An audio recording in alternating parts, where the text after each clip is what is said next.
बाबर साहब, ये बताइएगा कि नई टेक्नोलॉजी मुतारिफ करवाई जा रही है, क्या फ़ायदे इसके आप देख रहे हैं, कितना फ़ायदामंद होगा ये?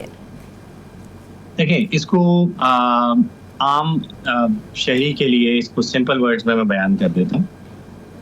इस वक्त जो top 9 most emerging countries in the world हैं, हमने उनकी एक स्टडी की और आप इसको मतलब जो डिजिटलाइजेशन है, मैं उसके लिए बात करना चाहता हूँ। जो top most emerging countries in the world है, हमने उनकी डिजिटल ग्रोथ की स्टडी की कि क्या factors. So there is a very strong correlation between the economic development of those countries and the digitalization.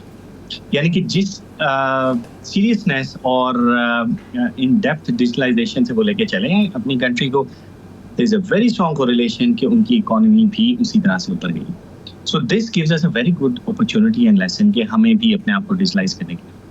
अब जब हम डिजिटलाइज की बात करते हैं तो अगेन इसका मतलब क्या है? देखिए, इसको हम 3 बड़े पिलर्स में डिवाइड कर सकते हैं। पहली चीज तो ये है कि डिजिटलाइजेशन फॉर द सोसाइटी। इसका मतलब ये है कि जो सिटीजन सर्विसेज हैं, जो सिटीजन आपको बिल्स की लाइन में जो लंबा लगना पड़ता है, या बैंक अकाउंट्स, या आपके गवर्नमेंट से कोई भी काम है, या वाटर बिल आपने पे करना है, या आपको वाटर बिल में कोई इशू है, तो you have to visit them. आप उनके पास जाते हैं, कितने घंटे लगाते हैं। तो अगर ये सारी चीजें आप अपने डेस्कटॉप पे बैठ के या अपने मोबाइल फोन से कर लें तो देखें एक आम शहरी की जिंदगी में कितना फर्क है। So this is digital society. Second चीज जो है इसका कंपोनेंट, वो है डिजिटल इकोनॉमी। अच्छा, डिजिटल इकोनॉमी का मतलब ये है कि हम अपनी इकोनॉमी को जितना डिजिटलाइज, जितना ट्रांसपेरेंट और जितना एफिशिएंट करेंगे, उतनी ही फास्ट इकोनॉमिक डेवलपमेंट होगी। It's no brain. और इसका तीसरा पार्ट जो है वो है डिजिटल गवर्नेंस। हमारी गवर्नेंस, जिस तरह से अभी डिस्कस हो रहा था कि हमारी जो गवर्नेंस है उसमें एफिशिएंसी, ट्रांसपेरेंसी बहुत ज़्यादा इंस्टिगेट होगी जब हम आईटी इंटरवेंशन से डिजिटलाइजेशन में। तो इन चीज़ों को रियलाइज करने के लिए मल्टीपल इनिशिएटिव्स दिए जा रहे हैं। ऑफ कोर्स के डीप प्रोजेक्ट जो है इज अ की माइलस्टोन। इट्स अ की milestone in the digitalisation journey of Pakistan. अच्छा बाबर मजीद साहब, ये कहिएगा कि ये जो नया मंसूबा है, साइबर सिक्योरिटी का रिस्क कितना है इसमें? देखिए, जब डिजिटलाइजेशन होगी, जब चीज़ें ऑनलाइन होंगी, तो ऑफ कोर्स साइबर सिक्योरिटी के न्यू रिस्क इवॉल्व होंगे। This is how they go hand in. That is why इस सारे प्रोजेक्ट के अंदर साइबर सिक्योरिटी एक खास कंसर्न है। तो जब हम डिजिटलाइजेशन को डिज़ाइन करते हैं तो उसके साथ हम उसकी साइबर सिक्योरिटी आर्किटेक्चर एक कंप्लीट लेयर होती है। यानी कि ये ऐसे नहीं है कि आपने सिर्फ डेवलप कर लिया और साइबर सिक्योरिटी का आपने ख्याल नहीं रखा। तो of course cyber security architecture जो है वो इस स्कोप का इम्पॉर्टेंट पार्ट है, और उसको करने के लिए हमने very systematically different experts, bodies and departments को एंगेज किया। यानी कि थॉरो प्रोसेस के जो भी चीज़ डिजिटलाइज होती है, नॉट ओनली ये कि उसको इन ऑपरेशन साइबर सिक्योरिटी स्टैंडर्ड्स पे देखा जाता है, बल्कि जब वो डेवलप हो रही है, उसका आर्किटेक्चर बन रहा है, एवरी स्टेज के ऊपर वो डिजिटलाइजेशन की जाए और साइबर सिक्योरिटी की एफर्ट्स की जाए। डॉक्टर साहब, जैसा कि डीप के बारे में हम बात कर रहे हैं, तो जैसा कि फरजाना ने भी सवाल किया था कि माइंडसेट तब्दील करने की ज़रूरत है। पहले तो डिजिटलाइजेशन से मुतालिक लोगों को शऊर देना पड़ेगा, उसके बाद फिर इस प्रोग्राम की तरफ आना पड़ेगा। तो ये एक बहुत बड़ा चैलेंज है। इस पर आपकी क्या राय है कि इसे कैसे अबूर किया जाएगा इस चैलेंज को?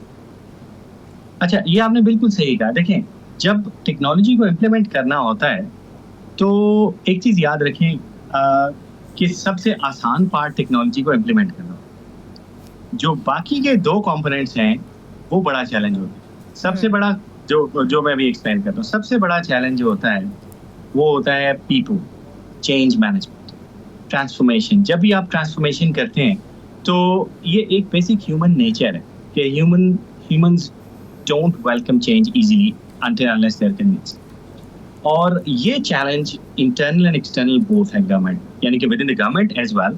हम ये फील करते हैं, हम ये ऑब्जर्व करते हैं कि चैलेंज लोगों को साथ लेके चलना, चैलेंज लोगों की कैपेबिलिटी को डेवलप करना। लेकिन जब आप यही सर्विसेज डिजिटलाइज भी करते हैं तो एक बहुत बड़ा चैलेंज ये भी है कि क्या लोग इसको एक्सेप्ट करते हैं, यानी कि क्या लोग इतने कैपेबिलिटी हम लोगों में डेवलप कर सकेंगे कि वो उस एप्लीकेशन को यूज कर सके। क्योंकि देखने में ये आया है कि अब बहुत सी जगहों पे मैंने देखा है कि इवन सिर्फ ये बात पाकिस्तान की नहीं है, मैंने अपनी जिंदगी का कुछ हिस्सा, काफी हिस्सा वेस्ट में गुजारा, तो मैंने देखा कि वेस्ट में भी जो ओल्ड पेरेंट्स हैं उनके, they want to go and stand in the queue. वो कहते हैं वी सोशलाइज, हम मिलते हैं लोगों से, हमें वो तरीका अच्छा लगता है। तो ये चैलेंजेस ऑफ कोर्स हैं। अच्छा, ये है फर्स्ट जो मैंने बताया। पहली चीज टेक्नोलॉजी की इम्प्लीमेंटेशन थी, सेकंड चैलेंज पीपल होता है, एंड थर्ड जो चैलेंज होता है अगेन वो होता है कि आप सिर्फ एग्जिस्टिंग चीजों को डिजिटलाइज नहीं कर देते, it's a complete new design. तो अगर हम गवर्नमेंट की डिजिटलाइजेशन की बात कर रहे हैं तो this also means a complete new design of business processes, which actually again is a big challenge because of the people resistance. तो ये इसको सॉर्ट आउट करने के लिए प्रॉपर चेंज मैनेजमेंट और ट्रांसफॉर्मेशन स्ट्रेटजीज हैं जिसको हमने अगेन इस इनिशिएटिव के अंदर बिल्ड किया। जी डॉक्टर साहब, आप अच्छा डॉक्टर साहब, एक सवाल और आपसे करना चाहूँगा कि यहाँ तो एक आम आदमी की बात की जा रही है ना कि आम आवाम के लिए एक बड़ा चैलेंज ये होगा कि उनको समझना है पहले। दूसरी जानिब जो सिस्टम में मौजूद जो सरकारी एक माइंडसेट है, जिस तरह के महकमों में जाया जाए तो वहाँ पर स्लो डाउन करने का या काम ना करने की एक रवायत सी नज़र आती है, तो वो एक बड़ा चैलेंज वो सिस्टम के अंदर भी मौजूद है। तो उसे ओवरकम करने के लिए, क्योंकि ये टेक्नोलॉजी तो उनके लिए एक खौफ का बायस है कि उनकी जो इनकम के दूसरे ज़राए हैं वो ख़त्म हो जाएंगे इस टेक्नोलॉजी से, तो ये कितना बड़ा चैलेंज है जो सिस्टम के अंदर मौजूद है? देखिए, जैसे मैंने अर्ज किया ना कि ये इंटरनल और एक्सटर्नल, इंटरनल से मेरी मुराद गवर्नमेंट का इंटरनल था, तो यस ये चैलेंज एग्जिस्ट करता है। और ट्रांसपेरेंसी और एफिशिएंसी, अच्छा ये ज़रूरी नहीं है कि जिस तरह कहा जाता है ना कि खुदा ना खास्ता पैसे खाने के लिए ही लोग इसको रेजिस्ट करते हैं कि जी वो कैसे होगा, ये बात नहीं है। शायद ये एलिमेंट एग्जिस्ट करता हो टू सम एक्सटेंट।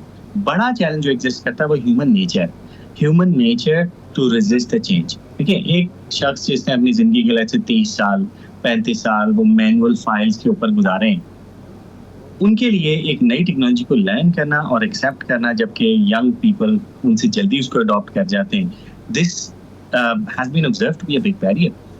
अच्छा, इसको एड्रेस कैसे करना? इसको एड्रेस करने के लिए हम कैपेसिटी एंड कैपेबिलिटी डेवलपमेंट पर फोकस कर रहे हैं। इसके साथ साथ आईटी स्किल्स को इम्प्रूव कर रहे हैं और आई होप कि इंशाल्लाह मतलब the direction is very right. दुनिया में बाकी मुल्कों ने भी इसको किया है, जब उन्होंने इसको फोकस किया है।